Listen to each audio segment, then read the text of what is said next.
Hi, hello, welcome back to my channel. You're watching an actorist and this is Aisha. If you're here for the first time, please don't forget to subscribe. അപ്പോൾ ഇന്ന് നമ്മൾ discuss ചെയ്യുന്നത് ആവാരാഹു എന്ന് പറയുന്ന ബുക്കാണ്. And ഈ book ഞാൻ എന്തിനാണ് മേടിച്ചതെന്ന് ചോദിച്ചാൽ ഇതിൻ്റെ പേര് കേട്ടിട്ടാണ്. ആക്ച്വലി ആവാരാഹു എന്ന് പറയുന്ന പഴയ പാട്ടില്ല, അതെനിക്ക് ഭയങ്കര ഇഷ്ടമാണ്. അപ്പോൾ ആ പേര് വന്നുള്ളൊരു പുസ്തകം വന്നപ്പോഴത്തേക്കും എന്നാൽ പിന്നെ മേടിച്ചേക്കാമെന്ന് വിചാരിച്ചു. പുസ്തകം മേടിക്കാൻ ഓരോരോ കാരണങ്ങൾ, അത്രയേ ഉള്ളൂ. അപ്പോൾ ഇതിൻ്റെ ടാഗ് ലൈൻ എന്ന് പറയുന്നത് ഓർമ്മകളും കഥകളും. And the author is Khalid Bakkar and ₹410 ബുക്കാണ്. മിസ്റ്റിക് ത്രെഡ് ബുക്സ് ആണ് ഇത് പബ്ലിഷ് ചെയ്തിരിക്കുന്നത്. അപ്പോൾ ഈ പുസ്തകം എന്താണെന്ന് ചോദിച്ചാൽ ദിസ് ഈസ് പ്യുവർ നൊസ്റ്റാൾജിയ. പിന്നെ നൊസ്റ്റാൾജിയ എന്ന് പറഞ്ഞാൽ എനിക്ക് പ്രാന്താണല്ലോ.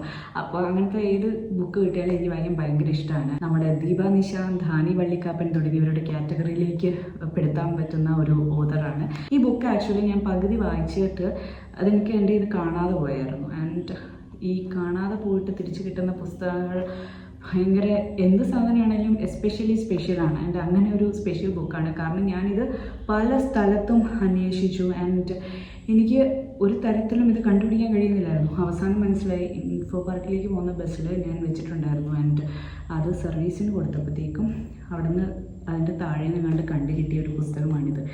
ആക്ച്വലി അവർ ആദ്യം പറഞ്ഞു അങ്ങനെ ഒരു ബുക്ക് കിട്ടിയിട്ടില്ല എന്നൊക്കെ. അപ്പോൾ എനിക്ക് നല്ല വിഷമമായി, കാരണം ഞാൻ പകുതി വായിച്ചു വെച്ചേക്കുമായിരുന്നു. അൺഫിനിഷ്ഡ് ബുക്ക് എന്നൊക്കെ പറയുമ്പോൾ നമ്മൾ ബിബ്ലിയോഫൈൽസിന് ഭയങ്കര ഒരു നോവാണല്ലോ. ആൻഡ് ഈ ബുക്ക് കിട്ടിയപ്പോഴത്തേക്ക് തന്നെ അപ്പോൾ തന്നെ വായിച്ചു തീർത്തു. ഇതിൻ്റെ അകത്ത് പറയുന്നത് എന്താണെന്ന് വെച്ചാൽ ആളുടെ ഭയങ്കര നൊസ്റ്റാൾജിക് ആയിട്ടുള്ള ലൈഫ് സ്റ്റോറീസാണ്. അപ്പോൾ എനിക്ക് ഓർമ്മ വന്നത് എന്താണെന്നറിയോ, my father is just like this. ആരെ കിട്ടിയാലും പണ്ടത്തെ കഥകളൊക്കെ ഇങ്ങനെ പറഞ്ഞു കൊടുക്കും. നാട്ടിൻപുറത്തുള്ള ഭയങ്കര നന്മ നിറഞ്ഞ കഥകളൊക്കെ ഇല്ലേ, പണ്ട് സ്കൂളിൽ പഠിക്കുന്ന കാലത്ത് അങ്ങനെയായിരുന്നു, അല്ലെങ്കിൽ അവരുടെ ബാല്യകാലം എങ്ങനെയായിരുന്നു എന്നൊക്കെ പറഞ്ഞിട്ടുള്ള സാധനങ്ങൾ. അപ്പോൾ ആ ഒരു തരത്തിലുള്ള ഒരു വേ ഓഫ് സ്റ്റോറി ടെല്ലിംഗ് ആണ് എനിക്ക് തോന്നിയത്. അതുകൊണ്ട് തന്നെ this felt so close to my heart and എനിക്ക് ഭയങ്കര ഇഷ്ടപ്പെട്ടു.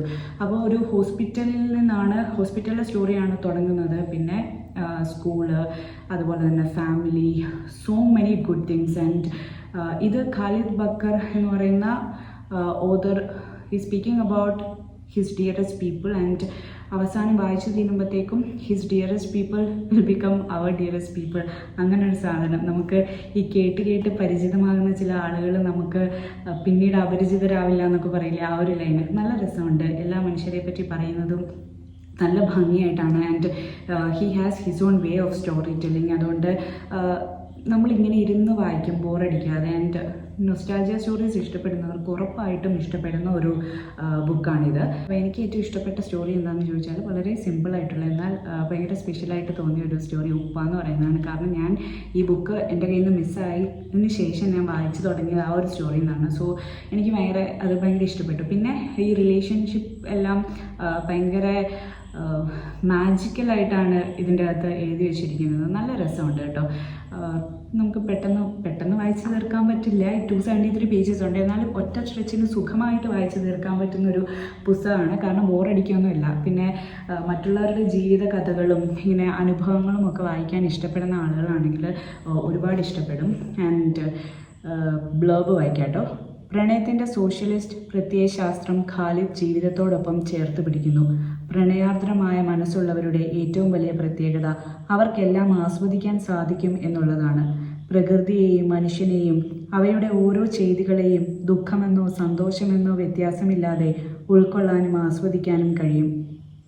ജീവിതത്തിൻ്റെ നെഗറ്റിവിറ്റി പ്രണയം കൊണ്ട് ഖാലിദ് മായ്ച്ചു കളയുന്നു. അതുകൊണ്ട് തന്നെയാണ് അയാൾക്ക് മരണം മോഹിപ്പിച്ച് കടന്നുകളഞ്ഞ എന്തോ അമൂല്യതയായി തോന്നുന്നത്. ഗൃഹാതുരത്വമാണ് തൻ്റെ എഴുത്തുകളിലൂടെ അയാൾ പങ്കുവെക്കുന്ന മറ്റൊരു സങ്കല്പനം. എന്നോ നമ്മൾ കന്യമായ നാട്ടിൻപുറവും നാടൻ മനുഷ്യരും അവരുടെ നന്മയും നാട്ടിൻപുറത്തെ സമൃദ്ധിയും തൻ്റെ കഥാപാത്രങ്ങളിലൂടെ അനുഭവങ്ങളിലൂടെ പുനഃസൃഷ്ടിച്ച് വായനക്കാരൻ്റെ മനസ്സിനുമേൽ ഗൃഹാതുരത്വത്തിൻ്റെ കൊതിപ്പിക്കുന്ന ആഖ്യാനങ്ങൾ വഴി നിമ്നോന്നതകൾ സൃഷ്ടിക്കുന്നു എഴുത്തുകാരൻ. മാധുവേട്ടത്തെയും കണാരേട്ടനും ആശാരിനാണവും അമ്മദിക്കയും അഞ്ചൽ ഓട്ടക്കാരൻ വരെയും നമ്മുടെ ആരെല്ലാമുമായി മാറിക്കഴിയും ഈ പുസ്തകം വായിച്ചതിന് ശേഷം. എഴുത്തുകാരൻ്റെ പ്രിയപ്പെട്ടവർ നമ്മുടേതുമാകും. ഡോക്ടർ സിദ്ധാർത്ഥ് ശിവ. പിന്നെ കുറേ വാല്യൂബിൾ ആയിട്ടുള്ള ലെസൺസ് നമുക്കിതിൽ നിന്ന് കിട്ടും. And there is this thing 137 പേജിൽ ഞാൻ എന്തോ കണ്ടായിരുന്നു. ഖലീൽ ജിബ്രാൻ രക്ഷിതാക്കൾക്ക് നൽകുന്ന പ്രശസ്തമായ ഒരു ഉപദേശമുണ്ട്. നിങ്ങളുടെ കുട്ടികൾ നിങ്ങളുടേതല്ല, നിങ്ങളിലൂടെ വരുന്നുവെന്ന് മാത്രം. അവരെ നന്നായി സ്നേഹിക്കാം, എന്നാൽ നിങ്ങളുടെ ചിന്തകൾ അവരിൽ അടിച്ചേൽപ്പിക്കരുത്. എന്തെന്നാൽ അവർക്ക് അവരുടേതായ ചിന്തകളുണ്ട്. അവരെ പോലെ ആവാൻ നിങ്ങൾക്ക് ശ്രമിക്കാം, എന്നാൽ അവരെ നിങ്ങളെപ്പോലെ ആക്കാൻ ശ്രമിക്കരുത്. ഈ വാക്കുകളാണ് മക്കളുടെ കാര്യത്തിൽ എൻ്റെ ബൈബിൾ. ഇത് ഞാൻ എവിടെയൊക്കെയോ വായിച്ചിട്ടുണ്ട്. Still this felt so good and so important. പിന്നെ എൻ്റെ കയ്യിലിരിക്കുന്നത് സാധാരണ ഒരു 90% പുസ്തകങ്ങളും എൻ്റെ കയ്യിലിരിക്കുന്ന ഓതർ സൈൻഡ് കോപ്പീസാണ്. അതുപോലെ തന്നെ ഇതും ഓതർ സൈൻഡ് കോപ്പിയാണ്. ആൻഡ് സമയം കിട്ടുമ്പോൾ വായിച്ച് നോക്കൂ. This is so good guys. അപ്പോൾ അത്രയേ ഉള്ളൂ. Thank you so much for watching. By.